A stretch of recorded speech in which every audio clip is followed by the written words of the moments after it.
Welcome to another edition of Channelfied. My name is Matt Solomon. Good morning, good afternoon, good evening, depending on where you are listening from. And as always, with me, Kevin Lancaster. How goes it, Kevin?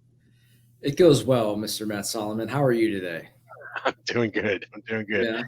Yeah, Yeah, yeah. I mean, we've got a great guest today. I'm really excited about. And yeah. We got some you, sun here in the Mid Atlantic. Got some sun in DC, sun in Maryland. absolutely, it's like actually incredible weather out right now. So maybe after this live stream, I'll have to head outside and have lunch on the roof. But Yeah, there you go. I flew back from Tampa yesterday and got off the plane, and I felt like I was back in Tampa. It was like sunny, and a cloud in the sky, 80 degrees or something like that. Maybe close to 80 degrees is perfect. So, swinging into fall. So, what's the latest with you here, Mr. Solomon? just having conversations around upcoming events. We're kind of getting into the final portion of the, I guess, 2021 event season. There's a lot of smaller events, and then the last couple big ones of the year. I've been having conversations. Maybe you're going to speak at a couple, but yeah, that's really been the focus on my end. I got to put some presentations together. So There you go. Yeah, look, Q4 starts tomorrow, right? Tomorrow's October 1st. So I think for most in the industry, they're ready. They're gearing up, getting ready for the grind, getting ready to hopefully close out the year strong, rebound from it was typically a weaker, Q3, but that's pre-COVID. That's just historical. So yeah, I think a lot of folks are really looking forward to amping things up here, maybe getting to, whatever events might still be in person, getting out to some of the in-person events and making it happen. So yeah, here's to a good fourth quarter to everybody. absolutely. And so, right before we bring in our guest, just housekeeping. We always love comments. Actually, just got one in. We got a hi from Mark over in the UK, so we certainly appreciate it. And I always love when we get the UK representing. That means we say we have a worldwide audience, and our guest happens to be from there as well. So it's good timing there. But yeah, if you're out there listening, we always love to know where where you're listening in from, and please chime in if you have questions for us or for our guests. We welcome those, and we'll try to ask those live. So I'm going to go ahead and give a quick introduction, and we'll bring him into the studio. So today's guest is Joseph Wilkins. He is the founder of funnysalesvideos.com. I encourage everybody to go to that website, check it out. He actually founded Pro Creative Studios back in 2000, so he has been doing this for a long time. He's worked with Google, LinkedIn, McDonald's, Goldman Sachs, a lot of really big companies. And he's going to talk to us around the theme of 8 simple steps that really anybody can take to improve their videos and really get traction and turn those into sales. So Joseph, welcome to the show. Thank you so much for joining us. Awesome to be here. Thanks, guys. Yeah, absolutely. And Joseph, you're from London originally, but you do live in the States, correct? Yeah. I moved here about 25 years ago, so I guess I've defected. There you go. And we've actually continue getting an international audience. We got Miles Walker here from Canada, so he says hello as well. What's up, Miles? And from Scotland, no less, Mark. So Joseph, for our audience who may be hearing about you for the first time, I should say, I first heard about you on a podcast that Kevin has been bugging me about for like 3 years to download. At least. So Kevin, just I guess you can tell the audience and remind me the name of the podcast that we're talking about. Yeah, that's Timbo Reed's Small Business Big Marketing podcast. I've been listening to that for years, and he's got that quirky Aussie, personality, which is awesome. And yeah, that was a fun show. Yeah, absolutely. The banter back and forth was pretty cool, and finally got Matt to listen, to download, and the rest is history, as they say. Yeah, so I was listening in my car, and I always listen to podcasts at 2x. I have to go speed wise for podcasts, but I was just enthralled with what you were talking about, and it really resonated. I try to put out videos, but I'm always trying to improve on what's next. And I ended up going to your website afterwards, and I was just blown away by some of the content that you were putting out with the different organizations you're working with. And so, yeah, I mean, I guess let's take a step back before getting into all of it. A little bit of background on how you got into it and how you ended up launching funnysalesvideos.com. Sure. I mean, I'll try to condense 20 years into 60 seconds. See how we do. Yeah. So 20 years ago, I started Pro Creative Studios, just like you said, and we were 100% focused on television advertising. Specifically, we started with long form, those 30-minute long infomercials that we would catch you surfing through the channels at 2 a.m. Our first project that we did was a Little Giant Ladder infomercial, did over $200 million in sales with that show. Just blew my mind how powerful the right message in front of the right audience can be. We were a small part of that production team, but it kind of gave me the taste. And for the next 15 years, really, that's where we focused, was television, long form and short form infomercials, and then sales videos to go on companies' websites. But, nothing funny, just traditional advertising approach to getting people to buy stuff. Problem is, 15 years later, our clients, were just seeing results going down and down and down. I don't know if about you guys, but I can't remember the last time I watched old-fashioned TV. And so we needed to figure out, how do we connect with big audiences where they are? And nowadays, as you know, it's all online. It's all social media is really the place that people are the most spending the most time. But you can't just grab a TV commercial, run it on a different platform and expect the same results. And so we started to look at what companies like the Harmon Brothers and these bigger agencies were doing with these ads that don't feel like ads. They feel like a piece of sketch comedy, or they feel like, just a viral video that your friend sent you. And it's not until you're about a minute into these that you realize, oh, this isn't just a piece of sketch comedy. This is an ad, and I've already been sucked into the story, and that person is actually explaining the solution to a problem that I really do have. And so you're way more likely to be, engaged and ultimately buy the product or service that's being presented. So it's kind of a sneaky way to get back to the results that we used to get with huge audiences. And I'll just, the one thing that we wanted to be was the agency that could do this kind of thing for a much smaller budget. I mean, these bigger viral style videos, cost $1 million to produce. After I did some research, it just blew my mind. And so we wanted to figure out, how do we do that at a fraction of the cost? But more importantly, probably to your listening audience, is the results that we started getting when we assembled this team of really creative writers. In the previous 15 years, when a company would call us and say, hey, we want to do a funny video, ironically, no joke, my response was always the same. Sorry, we don't do funny. Look, you need to go find somebody else. Because the worst thing you can do, guys, is try to be funny when you're not. Because you'll just end up looking silly. You'll look like you have egg on your face, and it will sink your brand. And so we spent quite a while assembling the right writers, and I can talk about, how we did that. And just to compare and contrast, and then I'll shut up and you can ask me whatever you want. But before we assembled this team and launched Funny Sales Videos 5 years ago, our biggest online view count for a video was maybe 100,000 views, which we thought at the time was pretty good. The very first campaign we launched after we launched Funny Sales Videos was for a super niche audience. We got over 7 million views on the campaign.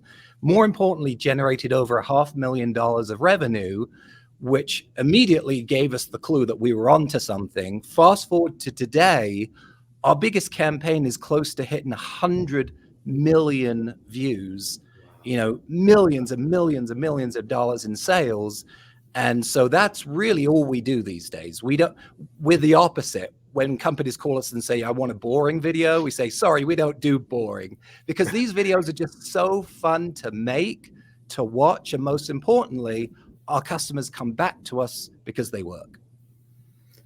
So tell me about like that pivot, that process. Was it hard to pivot from just straight up like sales presentation style videos to too funny? Would part of you like, I don't really want to go down that path, or didn't believe in going down that path? And to your point, you had the one where you had 7 million views and it was an aha moment, but was there a lot of resistance to going down that path? So I would say the resistance was before we made the switch, resisting actually going there, because, in any industry, no matter who your listener is, they can probably relate to this. There always comes a point in your business when you realize trends are changing. So, my competitor's doing something and I'm going to resist that because I'm comfortable where I'm at. And we were certainly in that camp. But the minute those views started coming through, once we launched that very first campaign, that was the, digital dipping your toe in the water. But as soon as those results started coming in, and frankly, we had so much fun producing that first campaign that we've never looked back. And, 5 years later, we literally have had solid work, project after project, clients wanting to work with us. So, COVID helped, I hate to say it, but, the digital pivot, everyone is, figuring out, I can't do trade shows. I can't do retail like I used to. What's the natural thing to do? Go online. And that's really been a huge boost for us. Absolutely. And Ali says, hello, everyone. So we appreciate you listening in. So one of the things I wanted to bring up, because when I was listening to talk about, people use the word viral. And I think you sort of have a different definition. I think people, like, when initially think of viral, they think of you put out a video and it just blows up automatically, organically, it goes everywhere. But the reality is, organizations are spending lots of money, doing promotion around these videos, and the managed service providers and the vendors that are working in our space are absolutely right now figuring out where they need to spend money. Do they need to spend money on LinkedIn ads, Facebook ads? And I don't think they've all fully made this transition to video ads. It's still kind of the more traditional, although funny enough, I did see a managed service provider. I was actually very surprised on LinkedIn. They had a pretty slick looking video. I mean, it wasn't a funny video, but it was a big step in the right direction in terms of, like, I actually did listen to it. I mean, it's kind of, in my wheelhouse, but I thought it was interesting. But I'd love to hear you talk about, there is an investment that people have to make to promote the videos to get some of that buzz going. That'd be just, how exactly do you get a video to go viral in your opinion? Yeah, that's the dirty little secret that most marketers, maybe don't publicize. But I would venture to say that you have actually never seen a commercial that went organically viral by itself. I mean, Facebook and YouTube and Instagram, they are not in it to be a charity. They're making profit. And if you're making money off of their platforms, they want a piece of that action, right? And so their algorithms are created to actually inhibit companies from just putting ads out there and hoping that they go viral. The way that you get videos to go viral, and again, a lot of these big videos that you've seen before that has, tens, hundreds of millions of views, those videos are 90%, I would estimate, paid ads. So 90% of the views are built up from that company spending money to get that platform to show that video to you. Now, we get probably 5 to 10% of our views as shares and organic reach, but that's more the cherry on the top than the majority of the views. But, our biggest campaign at almost 100 million views, how'd you like to have 10 million views for free? That does come as a side effect. But I like to explain it to people that it's kind of like building a vending machine that's full of $100 bills. And all you need to get that $100 bill is to spend $20 to use the machine. If you're going to get 5 times return on your money, how many times are you going to want to use that machine? And that's exactly what our ads are built to do. Time after time, when we work for clients, what we do is we come in and they may have very sophisticated marketing platforms and campaigns already set up. And the only thing that we do is replace their boring ad with our fun ad. And we see return on ad spends double, triple, multiple times. I mean, if you go to a website, you can see 5 different case studies where, we did exactly that. But yes, people need to get out of the thought that if they create a great video, it's just going to go viral. It's like a snowball. It at least needs to be started with paid ads before you start to see that, virality boost. But the majority is paid ads. Got it. See, But they work so well that they continue to spend money on it. So when you see those videos that have millions of views, that's a profitable ad, or else the company wouldn't be spending money to continue to push it out. Got it. See, I was doing an interview with Wayne Gretzky, and I actually did this. I thought it was pretty funny, and I got good response. Kevin, you should have invested in that video and promoted it. Look, the first rule is that you have to be funny, right? So, I don't know. Just take it back to that. And we got Gabe from New Orleans. Gabe, you putting your phone number on here? Come on. And he said, we've been using video for a while. It does need work to get it out there. And so before we dive into the 8 simple steps, and I think that's going to be a great takeaway for really anybody listening. And part of that point, for anybody listening right now is, whether you go with an agency like Joseph's and make that investment, that's one thing, but these are going to be takeaways that really anybody can do today. And that's part of it, is you just have to start trying. You got to put yourself out there. But Joseph was kind enough to send me one of his videos. We're going to probably play I think it's a little over 3 minutes. This one, I'll play about 2 minutes of it. Joseph, we'll come back after the video. I'd love to kind of talk through some of the highlights around what people are seeing there.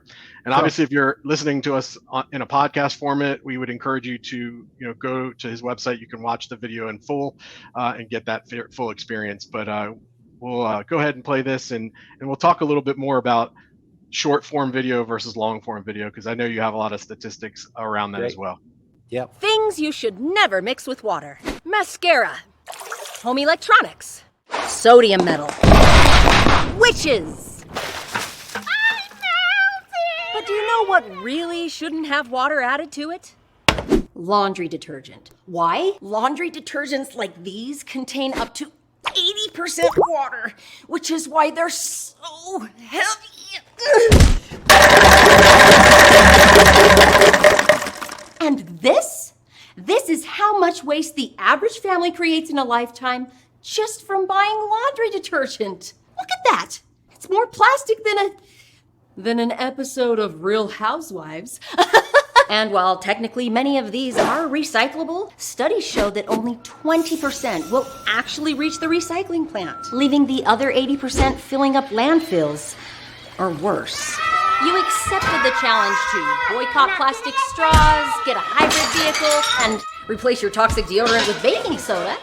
What's that smell? I should rethink that one. Now join the revolution to say no to bulky, wasteful detergent bottles. Introducing True Earth Eco Strips. Prepare to have your mind blown. Step 1. Tear off a pre-measured strip of this concentrated liquidless detergent. Step 2. Throw it in your washing machine. And step 3. Girl, go reward yourself for saving the planet. Just listen to that sound. That's the sound of me reducing my carbon footprint. Followed by the ceramic chicken Jim's mom got us for Christmas. Most hideous thing you've ever seen. If we all made just this one simple switch, we'd eliminate over 1 billion of these wasteful jugs each and every year. That's the equivalent effect on greenhouse gases as planting over 9 million trees. And since True Earth takes up a fraction of the space, you can use your shelves for more important things. It's genius. Mommy's doing laundry, honey. Do you want to come help? Never mind. So if you like clean clothes and a clean planet, join the movement. Be part of the solution instead of the problem. Click below right now to try True Earth Eco Strips today. True Earth comes with a 100% love it or return it guarantee. If it doesn't clean your clothes, and I mean perfectly, send it back for a refund. And because they're paraben-free, phosphate-free, and sensitive on the skin, unlike your baking soda, it won't give your skin that nasty rash. All right, so It goes on for about another minute. Kevin, I guess I'll get your reaction since I think this is probably the first time you actually seen it. I love it. Yeah, I love it. I mean, you find yourself, being involved in the commercial, right, and wanting to see where the commercial goes. And this one obviously has a very good, message behind it as well. So yeah, that long form, I agree, is brilliant. And Joseph, I guess before you kind of give us your thoughts on it, because you're behind it, I love it. It's brilliant. yeah, exactly. No, but there's little pieces that somebody is going to relate to different things, right? Like my wife actually watches Real Housewives, so that joke actually hit very well with me because I know exactly what she's talking about. And there's other, obviously if you have kids, there was lots of things that you can relate to around laundry, and everybody has to do laundry at the end of the day. So, but yeah, I mean, I guess would kind of walk us through some of the things that we just saw. Sure. And then definitely let's hit on the time on videos and things like that. And just also want to say hi to Phil. Phil says hello. Yeah, so I'll give you just a quick backstory. So this was a company that had been growing very, very fast.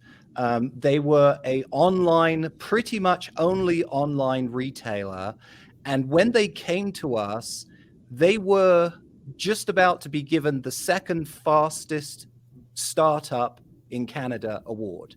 So very fast growing company, but they had never done anything like this online. And they came to me and said, can we make laundry detergent funny? And I love it when people ask that question, because the more boring the category, the better the results, because the less likely anyone else in your space is going to be doing this.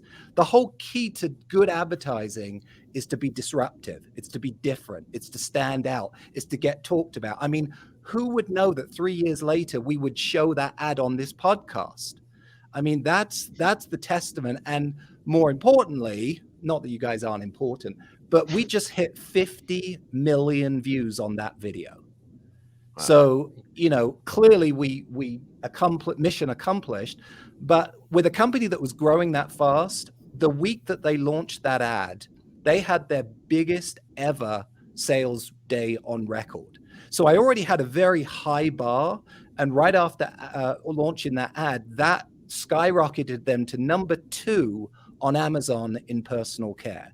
It skyrocketed them with big box retailers and supermarkets calling them saying, hey, I know we turned your sales guy away before, but all of these people are coming into the store asking for True Earth. We need to start stocking it. So beyond the immediate sales, which was in the multiple millions of dollars, there's all of these trickle-on effects. And we got, I think it was close to 75,000 shares and comments and just people blowing up the internet talking about this laundry detergent. So those are the results, but how did we get there? So the first thing that you have to do with an ad is forget about the product and create an attention-grabbing hook. So if you noticed, we didn't even mention the product until a minute into the spot. The first 5 to 10 seconds is always the most important part of your video because it's called the scroll stopper. It has no other job other than to stop somebody scrolling. And so it has to be very visual because 80% of people will watch the video with no sound on. So your goal is 2 things. Number 1, stop the scroll. Number 2, get them to turn the sound on. So you got to pull out all of your bags of tricks and visually show them. So if you notice, within that first 10 seconds, we had a drenched lady that piques curiosity. Why is she wet?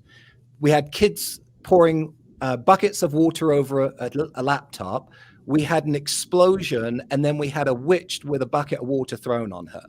We are bribing people's attention, right? It has nothing to do with laundry detergent. It has everything to do with grabbing your attention. Then we visually showed you the problem. You remember that mountain of laundry detergent bottles piling up? That's a great visual for people to say, oh, that's the problem that I'm creating. And regardless of whether or not you're some extremist hippie, that's still going to resonate with you. Anyone wants a better planet. Now, they may not want to go out of their way to do it. So if we can make it easy, I mean, these are all the steps that went into how we put that ad together. And again, you know, the results speak for themselves, but there's 8 steps that we took that ad through, and every other one that we've done since, that basically creates a pretty repeatable process for us to know that we're going to get, you know, the kinds of results that our clients are expecting. I don't know if that answered your question, but absolutely. And I guess right before we jump into the 8 simple steps, because I know that's something that, you know, this audience it'll really resonate. You know, I mentioned backstage, you know, that I've been really focused on 60-second or less videos, and that was kind of my framework. And obviously those do work, but I guess what's the methodology around the 3 or 4 minute ones that you're putting out? So we speak to, you know, digital marketing experts all the time that say your ad needs to be no more than 15 seconds. And I 100% agree if you're not creating an ad that really is creative, right? People don't stop watching because they get bored.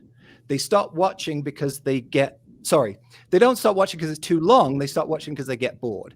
Now, bear in mind, this was a very specific audience. We were going after women 25 to 60, right? So if you don't feel like you were sucked in, it's probably because we're 3 guys here, right? Mm-hmm. It's speaking to specifically women. And that's a huge part of our process, is figuring out who is the audience, what are the messages that they need to hear in order to buy, what are the things that will suck them in. And so Netflix has proven that people will still sit and watch a long video. There's no question about that. It's when you come out, if we had started that video with, hey, buy these eco strips, they're really good for the planet, you know, people will click away. But we did a 2-minute version of this and a 4-minute version of this. And when we run the data, every single time the 4-minute version outperforms the 2-minute version, because the 2-minute version is basically a lot of the comedy and a lot of the story removed just to be able to explain the product.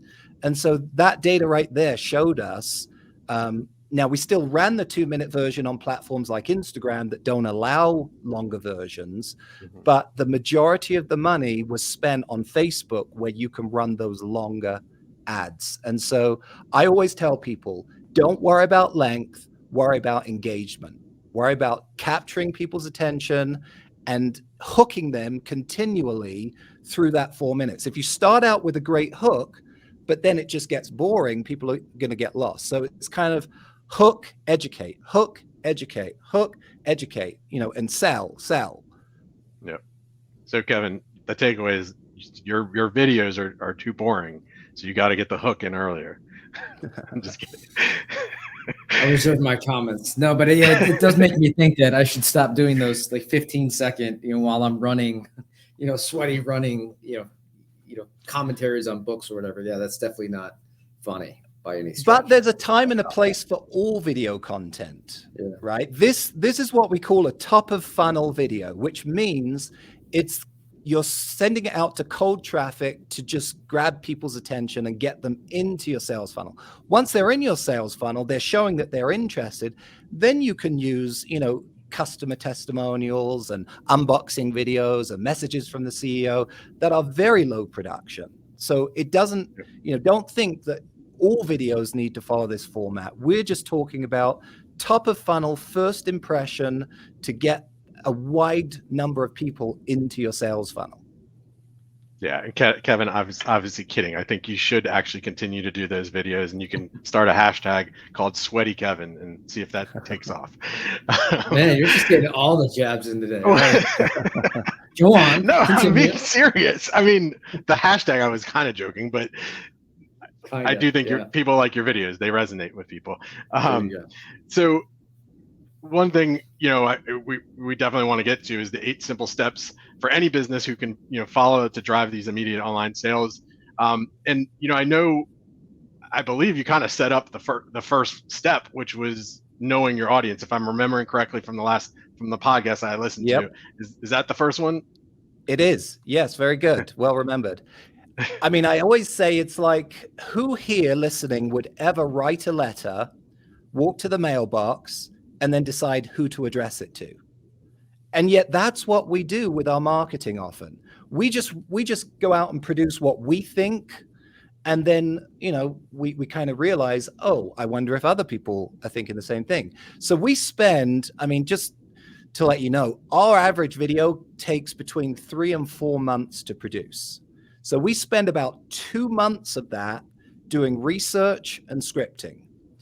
So the first thing you want to make sure you do is understand who is your customer. Most businesses, if they're fairly savvy, have a good idea of who's buying, but they don't really spend much time on exactly why they're buying. What are the specific messages that they are already telling you is the reason why they buy? Now, how do you get that? Well, if you're an e-commerce retailer, read your Amazon reviews. If if you have an email list, send out a survey monkey, bribe them, just try to get as much feedback that you can read through. One of the top comments on that video that we just ran was, that feels like me. That lady is living my life, or I want to be her friend, or, we had so much social reaction to that because women who we were targeting resonated with that character. And the dirty secret is a lot of the lines that she actually spoke, we stole from customer reviews. So we basically rewrote what the customer is already saying. We put it in funny terms, but it's essentially the reasons why people are already buying probably is a good indication of reasons why other people would buy. So do a ton of research on your customer, do a ton of research on maybe why they're not buying. So if there's a big enough reason people are not buying, you got to address that in your video, or else people just won't buy. So number 1 is doing your homework. Number 2 is brainstorming. This is the fun part that scares a lot of people. How do you get a blank sheet of paper and come up with a great idea for a video? Well, the answer is throw out as many bad ideas as possible. We typically will go through about 50 bad ideas to get to our good idea. And so whether that's, you individually, or hopefully there's more people that you can bring into the brainstorming process to just come up with crazy ideas for who is the character of my video and what's the problem that they have in a creative way that my product solves. And so brainstorm. This is why it takes us 2 months, because we don't just stop at the first great answer, because the first idea is never the best idea. Think about the show Millionaire. What's the most effective lifeline? It's ask the audience. So the more people that you have with the more ideas, the closer you'll get to a great one. Yep. Kevin, and just before you get into 3, Kevin, I know, as a business owner of multiple businesses, brainstorming, I assume, has been a big part of what you've had to deal with, or any thoughts on brainstorming?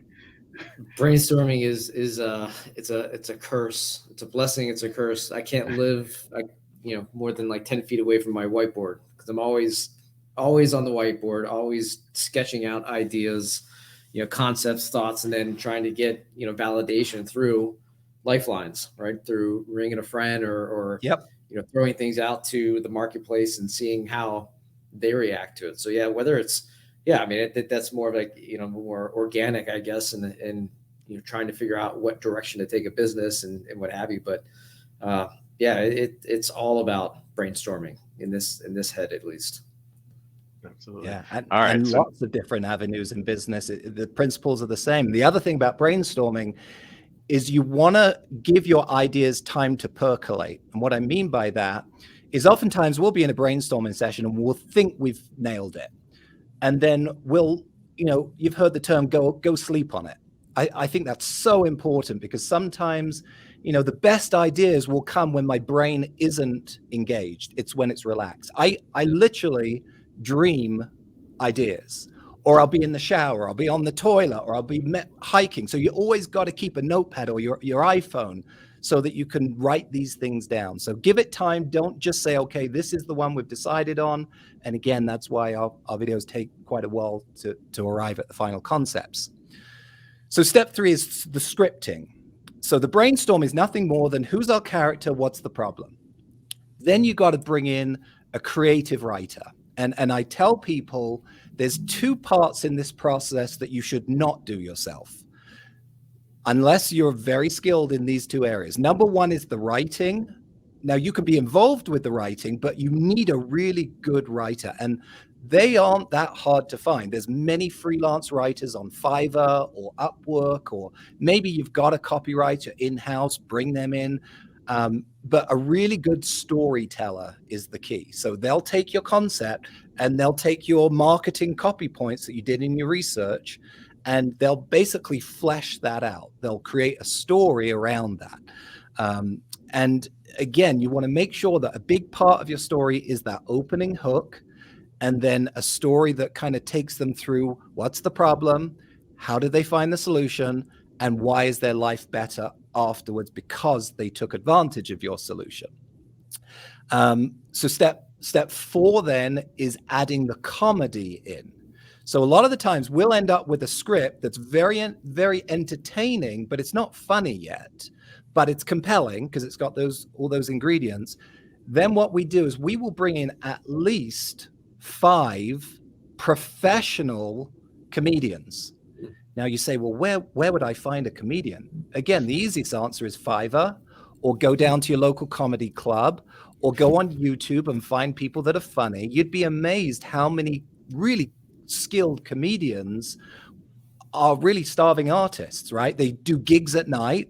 They don't have a day job because they're traveling to their next gig. Some of the guys that work for me work on cruise ships as entertainers. And so they are, dying for freelance work.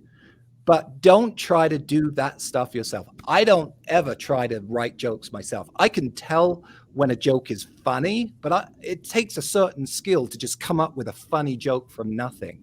Improv comedians are even better because they're used to being on stage and just coming up with stuff off the top of their head. So once we've gone through that process, if you've noticed, I've gone through at least 7 writers. You've got a marketing copy point writer. You've got a creative storytelling writer. You got 5 comedians, and then you're involving the client or you're involving your team. So there's multiple heads on this project. So once you've come up with the comedy, you want to make sure you're testing this, and that's step 7. But it really is the end of each one of these steps. Is make sure if I'm going to be writing a script for an acne cream that's targeting tweens, the comedy is going to be on a whole different level than if I'm making a video for a SaaS product that's targeting CXOs. So you've got to make sure you send these scripts to target audience members and test it. Does it resonate? Is it funny? More importantly, is it convincing? Is there anything that's confusing? So making sure that you're hitting the mark as you go. So we've now got a script that we've gone through multiple revisions. 20 plus revisions is the minimum for a script before we know that we've done our homework to give it the best chance. A lot of people get stuck in analysis paralysis. There's a fine line between doing enough that it's ready to spend money producing and, waiting till it's perfect. Version 1 is always better than version none. So however you strike that balance, it's a gut check, but it's also testing on other people. Then you want to go step 5, production. Now, as a video guy of 20 years, you'd think that I would say the most important part of production is hire the best production company with the best cameras and the best lights and a fancy studio. And that's nice, but that's not the most important part. By far, the most important part is spending the time to audition a bunch of actors. You should not act in your own video in these kinds of videos. Kevin, your sweaty running video, fantastic for what it is, but you're probably not a trained actor with comedy experience. You've got to make sure that the right actor is delivering the right message. So I'll typically go through 100 actors before I pick the right one for the job. And that may sound excessive, but a lot of people don't understand that hiring or auditioning actors is free. None of your clients have to pay a penny to have other actors interpret their script. And that's a real benefit that a lot of people don't realize. when I bring in actors, I'll probably look at about 100 on the website of the different acting agencies. And then I'll select about 20 of them and I'll email the different agencies. And, if you don't know who your agency is, just go to Google and type in, acting agencies, and there's probably some in your town. And then I'll say, here's 30 seconds of that script. Don't give them the whole script. Here's 30 seconds of the script. Here are 20 actors that I looked at their demo reel and I think they fit the demographic that I'm looking for. Would you send this to them and have them do an at-home audition? Especially with COVID, everyone has a setup like we're doing right now, where the actors will just sit in front of their computer or pull out their phone and they will do a 30-second audition, email it to you, and you'll end up with a Google folder full of 20 auditions. That is gold for discovering what things did these actors add to my script. Now, you want to be a little bit careful, ethically. If they do, some really fun stuff, you might want to reach out to them if you don't hire them and say, can we use some of that? But, little nuances here and there, go for it, steal them. But eventually you'll see the right actor, or maybe 3 or 4 actors. And with those, I will typically bring them into our studio and I'll do a live audition. If I can't do that, I'll do it virtually, like a live Zoom, because you want to make sure that your actor doesn't only feel comfortable and perform well when they're in the comfort of their own home. You want to make sure they can perform on a set with, a lot of people staring at them and under the timeline, rather than the one pick that they decide after doing 20 takes. You also want to make sure they can respond to direction. Can you do that faster? Can you do it slower? Can you put the emphasis on this word? And really, you're also looking for, can they add something to it in the moment that is better than what you wrote? So anyway, that's the acting. But again, that's the other thing, scripting and acting. Those are the 2 things for this kind of top of funnel video that I wouldn't do on my own, but it doesn't break the bank. I mean, actors aren't crazy expensive. Well, and I love the idea about the local comedians, because actually when I first listened to you and you were starting to talk about this, in my head I was already like, oh, I could just go hire local comedians. Right before you actually, I thought I had come up with this great new idea about it, and then you literally said it was like your actual playbook for it. But to your point, and I'll just emphasize it, I mean, almost every comedian that is performing locally is definitely usually in need of money, because comedy is usually doesn't pay that well locally. Oftentimes they're performing for free many times just to get some reps in there. So I know they would jump at the chance to participate in something like that. To add to that, one time I reached out to a very well-known comedian that is the head writer of an ABC show. I thought, I will never hear back from this guy. Immediately got a response, and he started working for me for extremely reasonable rates. I mean, it's crazy. Anyway, I'm not saying that your results may vary. So step 6 is editing. You've heard the phrase timing is everything with comedy. And so even if you've gone through every step and have done it right, you'll still get lines where that joke just didn't quite land the way that I thought it would. And you've done a bunch of takes and it still isn't working. A really good editor will know how to cut it from a wide shot to a close up, or cut away to something else, or speed it up or slow it down. There is ways to make things right in editing that didn't feel quite right on set. And so again, there's a lot of freelance editors out there that they are worth their weight in gold if you get the right one.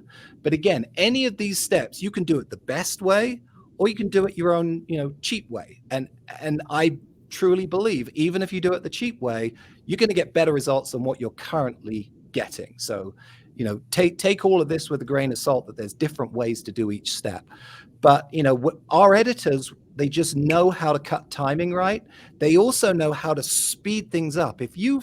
On our finished videos, you can go into the data and you can see a graph of how many people start watching the video, and for every second, how many people are leaving. how many people are dropping off.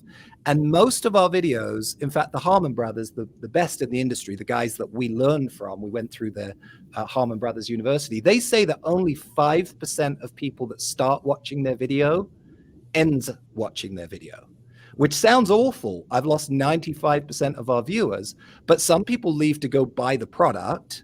That's not the majority, but even if only 5% keep watching, what's 5% of 10 million views? That's a huge number of highly motivated people that are going to buy your product, hopefully, when they go through to the squeeze page. So don't worry about gradual drop off. But if you see in the video, once you've launched it and are doing your testing, that there's a point where a lot of people are leaving, it looks like a cliff on the retention curve, then you know you've got a problem in your video, and you can go back in and you can either delete that section or speed it up or move it to another place. Now you're going to see a drop off when they start talking about the product. That's only natural, because people realize, oh, this isn't a sketch comedy piece, this is an ad. That's natural and normal. But anywhere else, you really want to look at that retention curve, and a good editor will be able to go back into the video and be able to take that out. Final thoughts on editing. If you look at my videos, my goal is to have you never have the opportunity to get bored.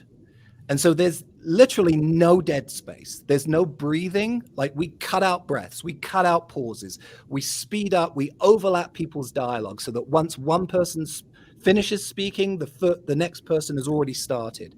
There's many reasons that people will click away from my video, but the one thing I don't want it to be is just because they got bored. Back in the days of my infomercials, we would literally spend tens of thousands of dollars hiring focus group companies. And we would go into these rooms with, looks like a police lineup with a one-way mirror. All of these people are in one room watching the infomercial, and they have a little dial that they have to turn to. I like this or I don't like this. And we would get, plots of that. And I would always imagine in my brain them holding a remote control, because in the world of television, that's your enemy. You don't want people to pick up that remote control and change the channel. You want them to pick up the phone and buy. In a digital world, I always imagine in my mind somebody holding, their remote control, metaphorically speaking. And so I want to make sure I cut out anything that's going to make them get bored and pick up that remote control. Yeah. Okay, so that's editing. And right before you go to the other one, you mentioned focus groups. It flashed me back to a time, and you could almost say that focus groups was a career of mine at some point. I actually had a friend who worked at focus groups, and I kept getting in. She kept putting me in whenever they need an extra person. Yeah, and I did things with like M&M packaging, video game covers, fracking, like you name it. And it was you get paid $100 or $150. And man, it was when you're 22 or 24 years old, that is a lot. It feels like a lot of money. So, but anyway, so I think are we on number 7? Yeah. Right? So step 7, I've already mentioned a few times, is testing. Every single step you can, before you go on to the next step, do some testing. I mean, you'd laugh, but here in the studio, when people come in, other clients, the delivery man, doesn't matter who it is, they're probably not leaving without me showing them a video or having me stick a script in their hand. And you're not looking for what they say, because everyone wants to please you. You're looking for what they do, what they look like. You're looking at, do they smile? Are they laughing in places? And then at the end, you want to quiz them. Was anything confusing? What did you like? What did you not like? You want to get as much information. And then a lot of times our clients will have a digital focus group, just like you were saying, Matt, where we say to them, okay, pick 10 of your raving fans, people that we can email every now and then to test the water, or you can send out survey monkeys. So think about, how can I get the buy-in of who I'm actually wanting to buy this? And then, constantly iterate and improve based on that feedback. And then step 8 is, I think we've already covered this as well slightly, forget viral. You've got to have a plan for how am I actually going to execute this video once it's done. And that really incorporates two major elements. Number one is knowing, where am I going to run this? How am I going to run this, right? So identifying, okay, if my target is females 25 to 60, the majority of those are on Facebook. Yes, I'll run some other ads, but the majority is on Facebook. But having somebody who really knows, well, how do I target them on Facebook, and what kind of campaign conversions am I looking for here, and what kind of headlines and thumbnails am I going to test? And then on the other end of the video is, where am I going to send them? The sales funnel, the squeeze page, the offers, the upsell. You want to try to make your money not just on what you're selling in the video, but what you're upselling them on the back end. So having a real strategy. But again, the goal is to create a video that when you spend $1 on advertising, you're getting $3, $4, $5 in return. And the final thing, and I'll end, is the video that we just watched, the very first True Earth Eco Strips. Within 4 hours of launching that video, they generated enough money to pay 4 times our bill, our entire invoice to them within 4 hours. So these are extremely profitable if you do it right and you have that back end set up. And that's one thing we don't do. We're just the creative shop. So we rely on the client already having an agency, or we have preferred providers that we hook our clients up with, so that we're not just the missing 50% needs to be there. Absolutely. Yeah, this is all very great advice for people to be thinking about, and kind of where they're going to go maybe next with their videos. And if you're, I know people have been joining us at different times during this, and so if you didn't get to hear all 8, of course you can watch it on demand. But Joseph, you also have a free ebook around the same topic area, correct? Yes. Yeah. I mean, we're a fairly small company, and so we have more people calling up than we have time to. So we wanted to create an ebook that anyone can take away and either do it themselves or hire a local company to do it for them. But it's called How to Make a Funny Sales Video Without Hiring Us, and you can download it at funnysalesvideos.com. Yeah, we got it listed right below, so you can just go right there to download that. Kevin, you have some thoughts? No, this is excellent. So do you have maybe some tips or advice for those that, some of the smaller groups out there? Should they start with their camera phone and just start putting out content? Do you have a recommended strategy for some of the smaller groups that are thinking about it, or they don't have budget to pay for a large production? Is it just one of these things, just get out there and just start doing something? So I would say, no matter your size, the first thing is go through all of those 8 steps, regardless of whether you're doing it yourself with your camera phone. I've seen some people that have done excellent work with an iPhone.